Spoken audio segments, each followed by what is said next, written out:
Boys, I have purchased the fish. At least that's how my girlfriend calls Adriana, the skull merchant. Anyway, if you remember my last video on the topic, then you know I wasn't going to buy her in her release state. So what changed my mind?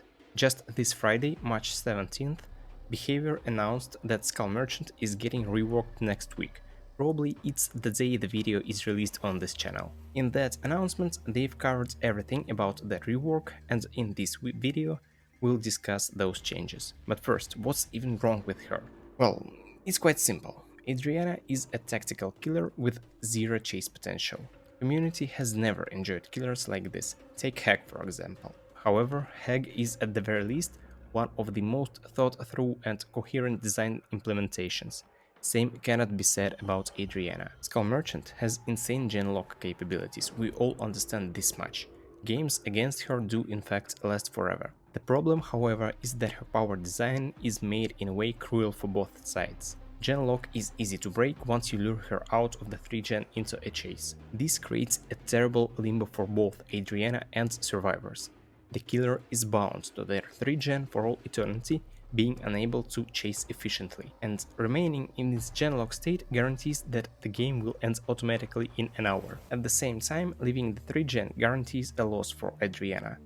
This opens up a question. How do you play around that? The answer proves to be simple. Ultrasonic Trap Speaker. This bronze add-on, when combined with Bamboozle, increases Adriana's chase significantly. This lets her leave the 3-gen to enter a chase with much less risk. Unless survivors are smart about that add-on, that is. But does this make Adriana a strong, fearsome killer, even when backed by the strongest gen regression perks? No, it doesn't. In my opinion, situation here is similar to Knight's first month of release, when you could get away with kicking a gen and placing a guard to defend it.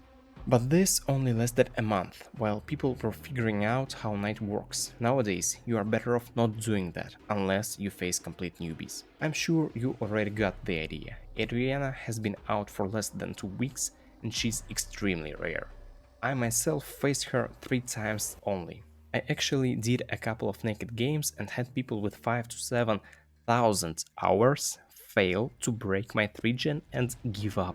Do not mistake that for Adriana's strength. Those games only show the insane level of players' unwillingness to use their brain. Same as with Knight. More experienced survivors, those that really tried using their brain power, have dealt with my genlocks with ease. Difference between naked and full meta gameplay was only in time wasted. Anyway, the general consensus seems to be as follows. Survivors absolutely hate to go against Adriana, at the same time killer mains find her as boring. Here's a hot take from Otdarva. I'm not gonna lie, the new killer is an absolute borefest, no streaks or challenges until she gets some kind of rework probably. You know, I might be wrong, but for odds, this probably means not playing her at all. And so, BHVR made their move.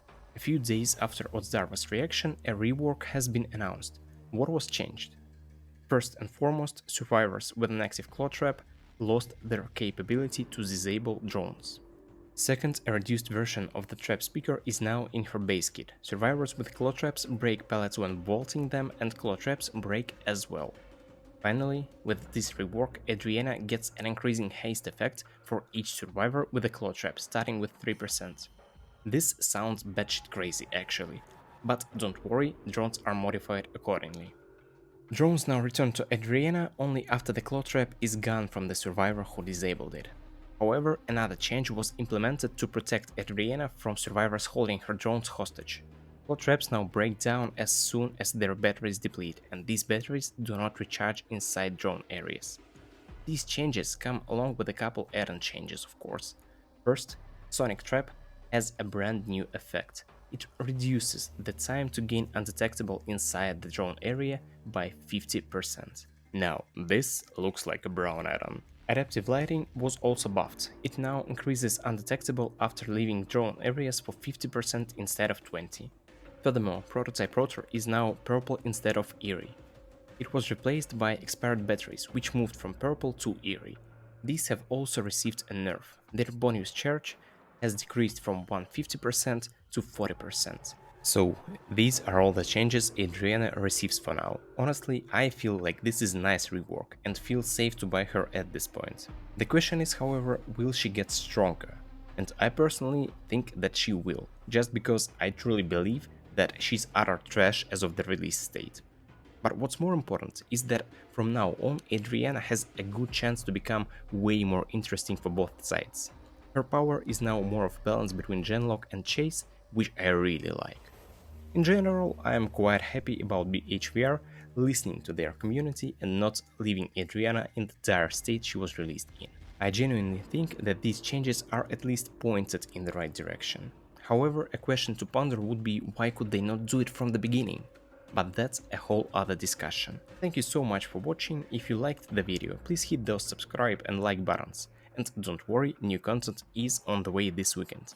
It just took more time to be edited. That said, my name's Hydro and I'll see you in the next one.